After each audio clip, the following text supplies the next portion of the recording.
Esse aqui não é apenas um vídeo, né, querido? Isso aqui é uma videoaula. Isso aqui não é um canal, você pode considerá-lo assim como uma faculdade teológica, porque é o único canal no YouTube que tem a Bíblia comentada versículo a versículo. Por isso, salve, salve, gente boa! Seja bem-vindo, seja muito bem-vindo ao canal. Nesse vídeo, vamos pensar a respeito dos atributos invisíveis de Deus e o problema da humanidade. Então não sai daí, vamos junto, fica comigo até o final.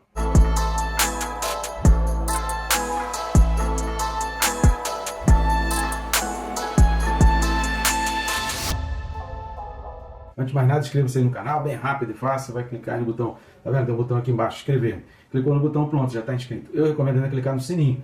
Por quê? Clicar no sininho, além de ser notificado, ficar por dentro de cada vídeo novo, cada postagem nova que a gente tem aqui no canal, você ainda se disciplina a estar estudando a Palavra de Deus. Tá certo? Vamos lá, o texto desse vídeo, Romanos capítulo 1 e o versículo de número 20. Romanos 1, 20 diz assim: porque os atributos invisíveis de Deus, assim o seu eterno poder, como também a sua própria divindade, claramente se reconhecem desde o princípio do mundo, sendo percebidos por meio das coisas que foram criadas.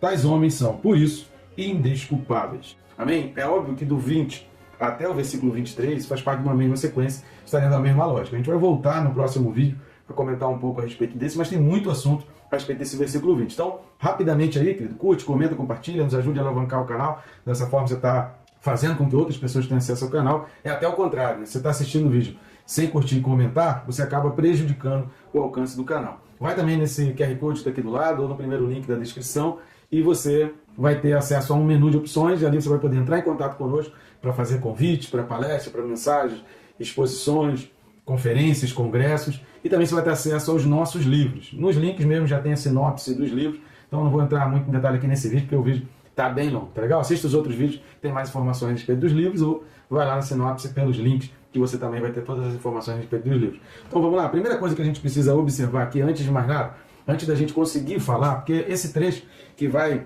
até o final do capítulo 1 daqui da Carta aos Romanos, é um trecho muito complexo, é um trecho que gera muitas discussões, é um trecho que gera diversas separações e dissensões no meio da igreja, é um texto que é muito mal utilizado e muito mal interpretado, e também é um texto que não é de fácil interpretação, embora algumas coisas sejam muito claras e muito evidentes. É óbvio que o texto gera algum tipo de controvérsia, por isso eu preciso muita cautela, muito cuidado ao observar esse texto. Então, antes da gente entrar a fundo, a gente precisa ter em mente, não que o texto fale isso claramente, mas a gente precisa ter essa noção, esse conceito de Deus em mente. Qual o conceito? Da transcendência e imanência de Deus.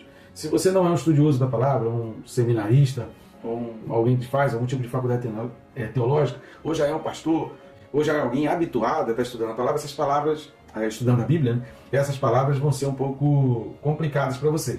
Mas entenda, transcendência. Transcendência é aquilo que vai além. Então a gente entende como transcendência de Deus, que Deus ele é maior e ele está distinto, ele está numa posição elevada em relação ao mundo, a todo o universo. Ou seja, quando a gente diz que Deus é transcendente, é que Deus vai além, que Deus ultrapassa todas as fronteiras e limites de espaço, tempo e de lugar. Então Deus não se prende. Não é porque existe um universo, não é porque existe um tempo, não é porque existe um espaço, não é porque existe limites espaciais, atmosféricos, científicos, que Deus está limitado a isso. Deus é transcendente, porque antes que tudo existisse, Deus é. Então não é que Deus existe, Ele é. Então quando a gente lê o livro de Gênesis, que as coisas começaram a ser criadas, e o livro de Gênesis capítulo 1 vai relatar desde a criação de todas as estrelas e planetas e cosmos e universos e sistemas estrelares existentes, como da criação do próprio planeta Terra, e aí vai cada vez mais micro, indo a criação do homem.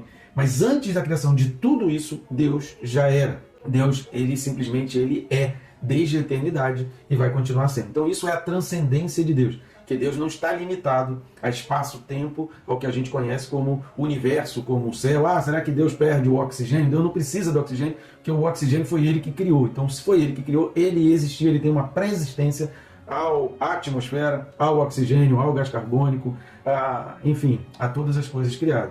Só que Deus, além de transcendente, Deus também é imanente, porque através da criação, Deus tem um contato com o mundo, e a Bíblia diz que Ele habita, não só habita no mundo, como Ele habita dentro de nós, Ele quer morar dentro de nós. O Rodolfo Abrantes, ele tem uma música que ele fala, né, esse Deus criador, esse Deus tão grande, Ele habita também dentro de mim, ele é capaz de habitar dentro também do meu coração. Então Deus, ele é ao mesmo tempo transcendente, ele está distinto, ele está fora de todos os limites de espaço-tempo que existente na humanidade, todos os limites científicos, mas ele também é imanente, ele se fez revelar, ele apareceu para nós, ele se mostra para nós, ele se permite ser conhecido, ele permitiu comunicar-se com os seres humanos e ele faz questão de habitar entre nós. Por isso Jesus é chamado e ele é designado como Emanuel, quando o anjo então aparece ali para Maria. Esse conceito da transcendência e da imanência de Deus, isso aqui é um pano de fundo por trás de tudo aquilo que o Paulo vai escrever aqui aos Romanos, até o final aí do capítulo 1 da carta dele aos Romanos. Então, se você não consegue entender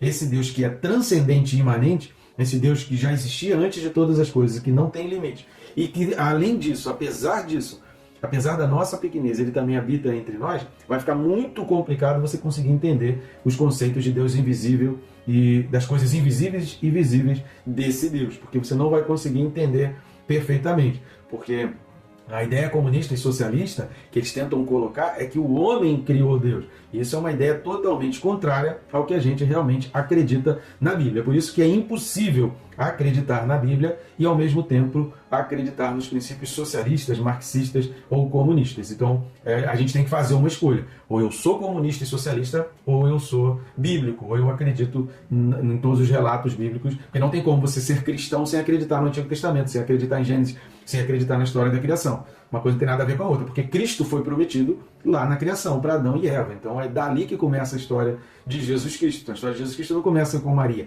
começa lá em Gênesis com Adão e Eva. Então é impossível.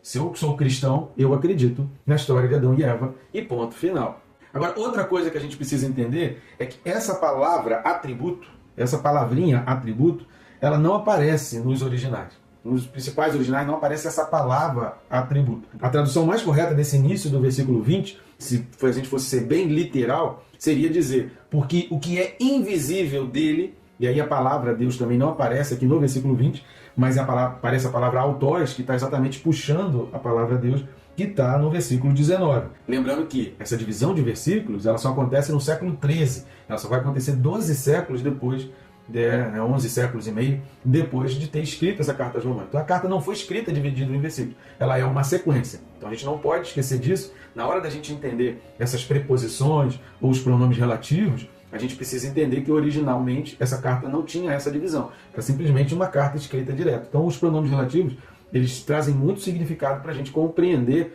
todo o contexto e todo o sentido. Então, aquilo que a gente sempre fala, e você vai ver isso em vários vídeos meus aqui do canal, texto sem contexto é pretexto. Nunca se utilize de um único vídeo, de um único versículo, para você tirar todo o teu entendimento. A gente faz versículo a versículo por causa do tempo e para ser bem didático, ser bem explicativo.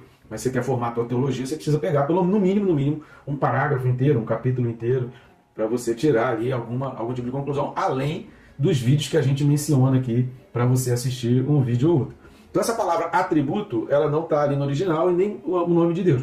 Está autós, que está puxando o nome de Deus do versículo 19. A ideia do tradutor era designar aqui características próprias de Deus, porque Paulo começa a falar de características visíveis e invisíveis.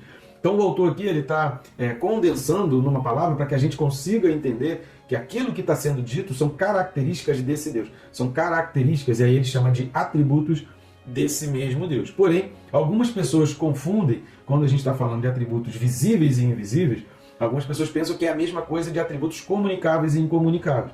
Na teologia, a gente chama de atributos comunicáveis e incomunicáveis o quê? Vamos fazer um pouco dessas distinções.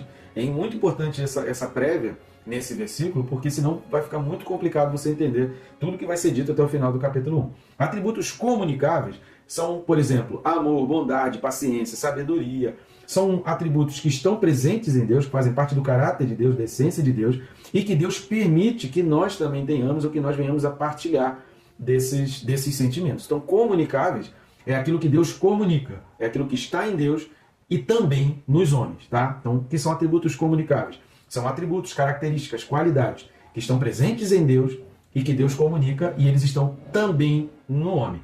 Atributos incomunicáveis. Eles estão presentes em Deus, fazem parte do caráter e da essência de Deus, mas Deus não comunica, Deus não permite que os homens tenham. Como, por exemplo, a onisciência, onipresença, onipotência, que são de propriedades exclusivas de Deus, tá? Então, Então, quando a gente fala de atributos comunicáveis e incomunicáveis, a gente está falando de qualidades e características presentes em Deus, que Deus permite que o homem tenha ou não permite.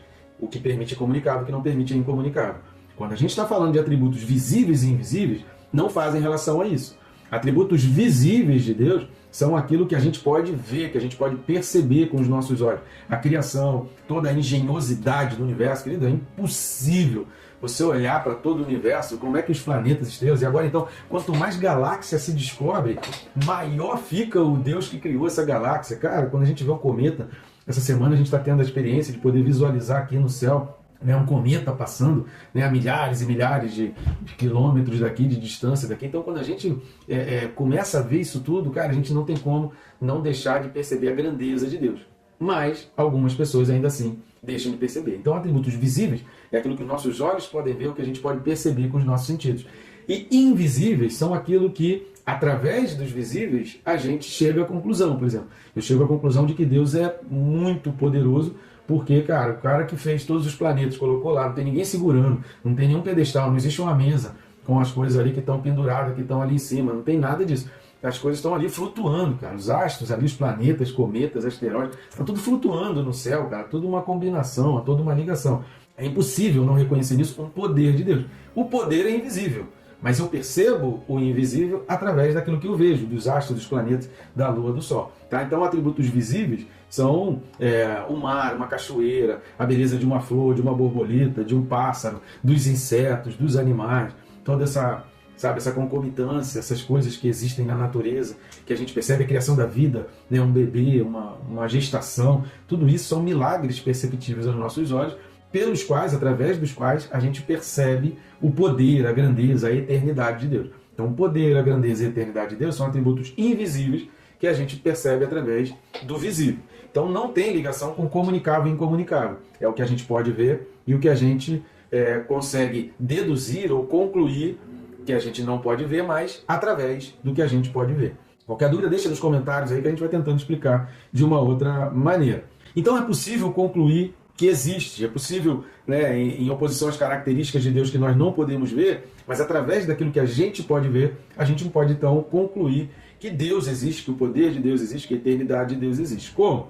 O eterno poder. A palavra aidios, dunamis, né, poder é dunamis e eterno aidios, significa poder ilimitado, um poder que não tem fim, mas ele não tem fim. Só para a gente compreender, né? Ele não tem fim quando aponta para o futuro, mas não tem fim também quando aponta para o passado. Porque às vezes na nossa mente, quando a gente fala assim, é um poder que não tem fim, a gente está olhando lá para o futuro. Ele começou um dia e ele está indo e ele não vai acabar nunca. Não, não é isso. Ele não só não tem fim quando olha para frente, como ele não tem fim quando se olha para trás. Por isso a eternidade. Não tem limite nem para o futuro e nem para o passado. Esse é o sentido de aidios. É uma força e capacidade para realizar milagres eternamente. E quando está falando de divindade, está falando de teiote, que são características sobre-humanas, que estão além do poder humano. Teiotes no grego, né, é essa capacidade de fazer milagres, né, é essa colocação de um ser sobre-humano, acima daquilo que o homem é capaz de fazer. Então os gregos tinham as suas divindades, as suas maneiras de lidar, e também esse conceito foi aplicado muito para dentro das Escrituras.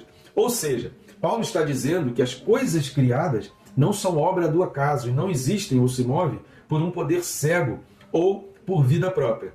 Os astros, as sementes, as leis da natureza, é impossível, dia após dia, tudo acontecer do acaso. Por isso, o poder de Deus é facilmente notável e é preciso mais esforço em negá-los do que em aceitá-los. Por isso, no final, diz que os que negam são indesculpáveis. A gente vai ver no próximo vídeo, né, que o fato da gente olhar as coisas visíveis e não glorificar o Deus que criou, a gente olhar para a criação e não perceber a grandeza e o poder de quem criou, torna a gente indesculpável, porque quando fazemos isso, nós estamos deixando de dar a honra a Deus que é devida a Ele. Imagina, você tem, vamos botar como exemplo aí um carro. Você tem dois modelos de carro. Um que é muito perfeito, um que o motor é bom, o acabamento é bom, a estrutura é bom, é confortável, cara, é tudo de bom. E o outro, cara, um carro que você sabe que vai dar problema, você sabe que, cara, é desconfortável, tem um monte de defeitos. Quando alguém for perguntar assim, qual é o melhor fabricante, né, imaginando que só tivesse esses modelos de carro, qual fabricante você recomendaria? Qual fabricante você diria e você falaria, cara, esse carro aqui é um pouco mais caro, mas eu não compraria aquele outro não, eu compraria esse aqui porque ele é superior. E aí você recomendaria aquele fabricante.